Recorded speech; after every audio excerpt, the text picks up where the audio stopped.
ఇప్పుడు చతుర్థోధ్యాయం జ్ఞానకర్మ సన్యాస యోగం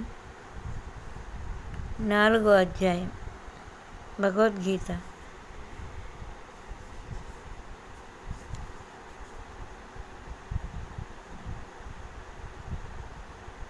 ఇరవై 25వ శ్లోకం.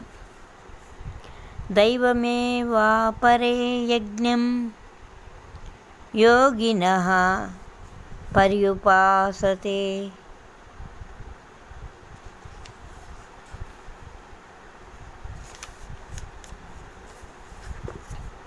బ్రహ్మజ్ఞావపరే యజ్ఞం యజ్ఞైనైవోపజాహ్వతి. అంటే ఈ 25వ శ్లోకం, దీనికి అర్థం, కొందరు యోగులు దైవ పూజ రూపంలో యజ్ఞాన్ని చక్కగా అనుష్ఠిస్తారు.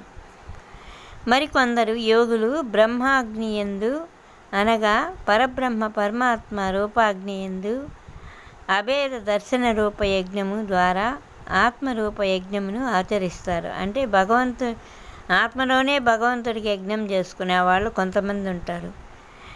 మామూలుగా యోగులు దైవ పూజ చేసేటప్పుడు యజ్ఞాన్ని ఆచరిస్తారు. అది ఆత్మరూప యజ్ఞం అంటే మనసులోనే భగవంతుడిని ధ్యానించుకోవడం. సరే, రేపు చెప్తా కొరవ. జై శ్రీకృష్ణ.